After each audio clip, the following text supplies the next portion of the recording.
The full interview is when you give full details about your asylum claim. You have to explain about your sexual orientation or gender identity, and you have to explain to the Home Office why you are scared to go back to your country. This is your chance to present your case to the Home Office, and it is very important that you are well prepared because the interview can be very stressful and it may also be quite long. It usually lasts about 3 to 4 hours. Once you are in the room, time will fly, but it's important that you prepare in advance and you know exactly how to explain your story.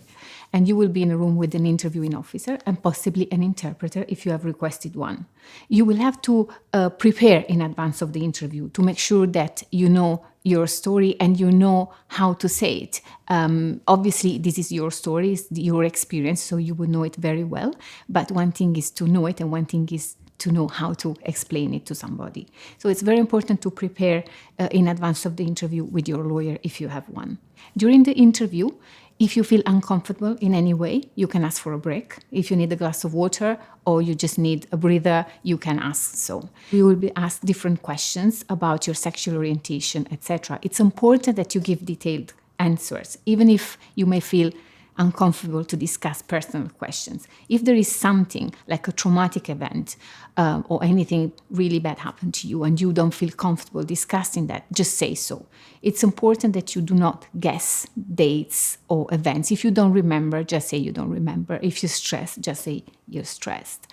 The Home Office shouldn't ask you any sexually explicit question, but it's up to you to volunteer information about whether, for example, you had a sexual encounter or romantic experience. But the Home Office shouldn't probe and ask further questions about that because that's not about being LGBTQI. If you have an interpreter during the interview, you have to make sure that you and the interpreter understand each other.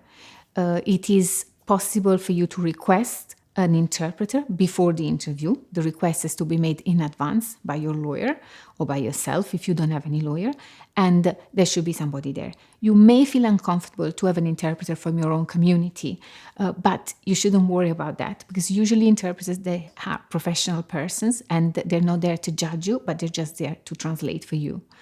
However, if you feel particularly uncomfortable for any specific reason, discuss with your lawyer in advance or explain to the immigration officer during the day. During the interview, you will explain your story and you will be asked at the end if you've got any other comments. So if anything went wrong and you felt intimidated or uncomfortable, there's your opportunity to say so.